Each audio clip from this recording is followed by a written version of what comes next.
Salut à toi et bienvenue dans cette nouvelle vidéo. Moi c'est Pep, si tu ne me connais pas, je vis du e-commerce depuis 3 ans et je partage avec toi mes tips. Bon, tout est dit, place à la troisième vidéo de la série Fuck Zuki.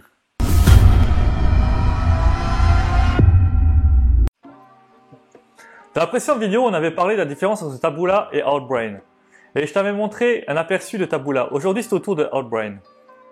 Mais avant d'aller plus loin, petit teaser. Imagine pouvoir faire des publicités sans limite. Je veux dire sans règles, pouvoir publier du contenu choquant, limite pornographique. Oui, c'est encore possible en 2021.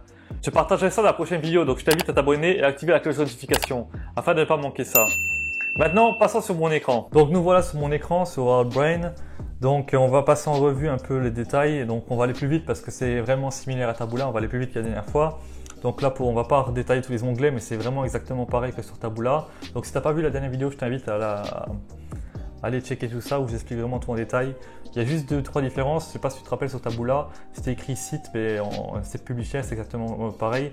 Et ici, intérêt sur Taboola, c'est contextuel, mais c'est pareil en fait. En gros, c'est des intérêts comme je t'ai déjà expliqué, c'est juste qu'ils nomment ça différemment. Ici, c'est là où tu as tes pixels de conversion, donc tu peux créer des pixels donc, par site comme sur Google, comme sur Facebook de toute façon. Ensuite, ici, tu peux créer tes segments donc, pour tes audiences, donc créer des audiences de retargeting, etc. On ne va pas aller dans le détail. Ensuite, ici, c'est la partie quand tu as des problèmes, quand tu contactes le support client, c'est ici qu'ils répondent. Ensuite, ici, c'est l'analytics, donc là, c'est là où tu vas analyser tes résultats. Ensuite, là, c'est les news, donc ça, c'est peu importe, c'est les news de la plateforme. Et les paramètres, on va pas aller plus loin. On va retourner sur campagne. Donc, on va créer une campagne tout de suite ensemble. Donc ici, ça commence. On met le nom de la campagne, on va repartir sur le délire de YouTube. Hop, on fait du e-commerce, donc conversion. On va aller plus vite, hein, on va aller plus vite que la dernière fois parce que finalement, ça revient plus ou moins pareil. Là, c'est la différence entre Taboola et Outbrain. Donc là, on est plus similaire à Facebook. Donc si vraiment tu es habitué avec Facebook, tu vas vraiment t'y retrouver. Donc tu as le format standard créative, donc comme sur Taboola, donc juste une image. Ensuite, tu as le droit au clip ou alors le carrousel comme sur Facebook. On va partir sur du standard. Là, on laisse en full auto. Là, c'est pour choisir ton pixel de conversion que tu auras créé au préalable là-bas. Je ferai une vidéo dédiée sur le pixel de conversion, mais tu verras, c'est assez simple. Voilà, donc là, le CPC, ça dépend vraiment du pays. Sur les US, c'est plus à 1$. En Europe, c'est un peu plus faible.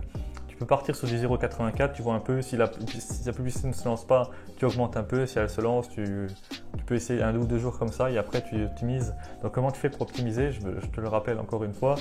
Tu vas descendre petit à petit ton CPC journalièrement. Et si tu fais plus de dépenses, donc au début journalièrement et après quand tu auras des belles dépenses, tu pourras le faire plusieurs fois par jour. Et à partir du moment où tu seras un peu en dessous du minimum, donc du CPC minimum, ta publicité va s'arrêter de se dépenser, donc tu n'auras plus de clics. Et là, tu auras atteint ton minimum. En fait, tu vas devoir mettre un tout petit peu plus pour avoir le CPC optimal. Ensuite, le budget, bon, 50, là, c'est pré-réglé, mais tu peux démarrer avec 30, ça passe aussi. La date, c'est la date de lancement. Bon, tu sais comment c'est, on peut différer le lancement, on ne va pas le laisser passer. Ensuite, start time, ben là, clairement, c'est l'heure à laquelle tu vas lancer ta publicité. Donc, bon, bref, on va pas décaler ça.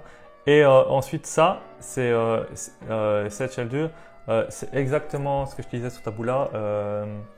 Avec le temps, tu verras que ton audience, elle regarde plus souvent ces sites. En tout cas, elle sera plus souvent targetée à certaines heures, puisque forcément, le gars qui regarde des news, donc par exemple lefigaro.fr pour revenir à cet exemple-là, il va regarder ses news vers le midi, entre midi avec son PC au boulot. Donc du coup, tu auras plus de résultats à certaines périodes de la journée.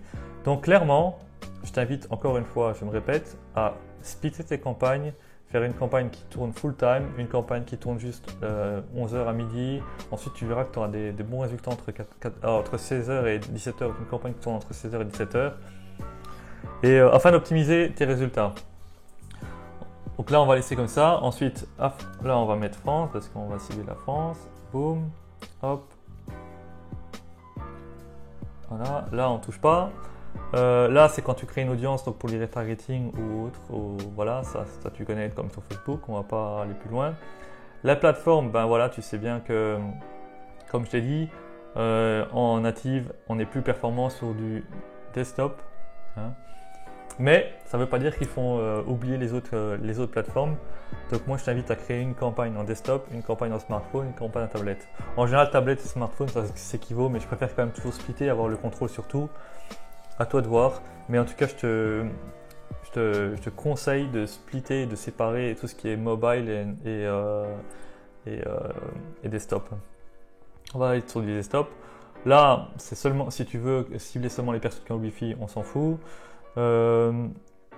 Ça c'est si parce que leur plus gros publisher c'est msn.com. Tu peux lancer ta campagne exclusivement sur MSN, on s'en fout, on va pas mettre ça. Là tu peux ignorer les personnes qui ont des adblocks, donc du coup tu perds pas ton temps, mais ça sert à rien puisque de toute façon tu ne payes qu'au clic, donc forcément s'il a des adblocks il verra pas ta publicité, et s'il ne veut pas ta publicité il va pas cliquer, et s'il clique pas tu payes pas, donc ça n'a aucune utilité. Là, c'est comme sur Taboola, je te disais que tu pouvais utiliser Volume pour traquer toutes tes conversions. Donc en gros, tu les as tu as des conversions qui viennent de Taboola, tu as des conversions qui viennent de Outbrain, des conversions qui viennent de Facebook, et tu peux vraiment splitter tout. Et du coup, avec Volume, tu sais voir d'où viennent tes conversions. Bon, bref, ça, on fera une vidéo dédiée sur Volume, c'est pas la vidéo d'aujourd'hui. Donc là, tu laisses ça vide. Tu passes au suivant, boum, ici tu mets ton site, ensuite tu mets le nom de ton site, donc on va mettre YouTube, boum, ensuite ici c'est le headline, donc c'est le titre que tu vas mettre sous ta preview, donc c'est ici, ça se trouve ici, donc tu vas mettre, on va repartir sur l'exemple de l'autre fois, YouTube est formidable, boum. Ensuite, ça c'est les images, donc on va repartir sur notre image. Je suis pas sûr que le format fonctionne.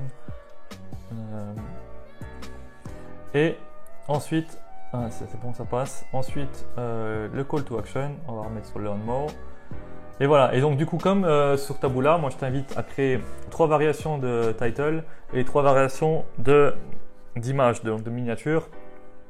Et pareil, si tu fais de la vidéo, si tu fais du carrousel, bon le carrousel non, mais si tu fais de la vidéo, je t'invite à mettre 3 variations de vidéo. Et du coup, ensuite, launch campaign et c'est terminé. Donc voilà, j'espère que cette petite vidéo t'a plu. Si c'est le cas, je t'invite à mettre un like en dessous de la vidéo. Et comme je te disais, la prochaine fois, on parlera d'une plateforme qui permet de lancer des publicités sans problème de ban. Donc ou plutôt sans règles, dans le sens où tout ce qui est genre avant-après, etc. Tu peux oublier, ça passe nickel. Tu fais des formations sur la crypto-monnaie, tu sais que sur Facebook par exemple c'est interdit, tu mets, ça passe. Tout passe, presque tout passe, au final c'est vachement souple.